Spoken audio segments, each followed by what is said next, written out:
Mirae was getting ready to leave the house. Her mom stood by the doorway, confused by where she was going.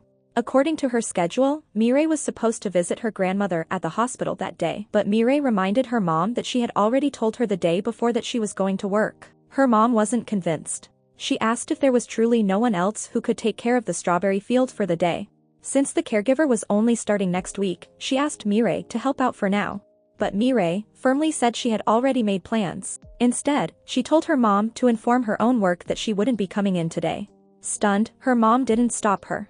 As Mirae walked off, her mom quietly wondered to herself if her daughter had rehearsed that entire conversation overnight because the way she spoke was just way too smooth. Outside, Mirae headed off to the strawberry field, but Gyeonggu showed up to give her a ride. Although Mirae clearly wasn't in the mood and didn't want to ride with him, she ended up getting in when Gyeonggu insisted he had something to show her. While driving, Mirae asked what exactly he planned to show. Without warning, Gyeonggu pulled over and began taking off his shirt. Mirae was horrified, hitting him and telling him to stop whatever nonsense he was doing. She asked if he had completely lost it, but Gyeonggu told her to just wait a moment. By the time he was half undressed, Mirae had both hands up to her face, shielding her eyes, screaming in embarrassment. That's when Gyeonggu turned around and pointed to his shoulder, revealing a tattoo. Mirae took a peek and immediately mistook it for a rat, making Gyeonggu nearly drop to the ground in disbelief. It wasn't a rat, it was Hamcheol, his beloved pet hamster who had passed away the year before. Realizing she might get caught pretending to be Mi Ji, Mirae told him that Hamcheol is doing fine up there in hamster heaven.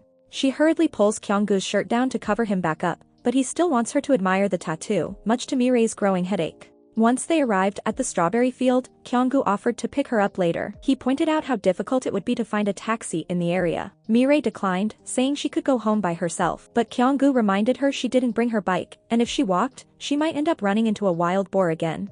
Before their argument could escalate, Mirae's boss, Sejin, stepped in. He calmly said that Mirae already said she was fine, so there was no need for Gyeonggu to pick her up. Gyeonggu, not backing down, asked who he even was. Before Mirae could introduce him, Gyeonggu stepped out of the car and challenged Sejin. He didn't stop there. Gyeonggu boldly announced that Mi Ji was his ex-girlfriend. Sejin stared at Mirae for a beat and then coolly replied that being an ex was even more dangerous than being a stranger. He told Mirae that he would be the one to take her home after work. Completely thrown off, Gyeonggu asked again who exactly Sejin was. Sejin introduced himself as Yumi's business partner, then awkwardly made a sunflower pose with his hands under his chin, instantly cringing at himself and walking off. Mirae let out a sigh, correcting him under her breath that it was Yoo Mi Ji, not Yumi, and followed after Sejin. Gyeonggu was left standing there alone, speechless.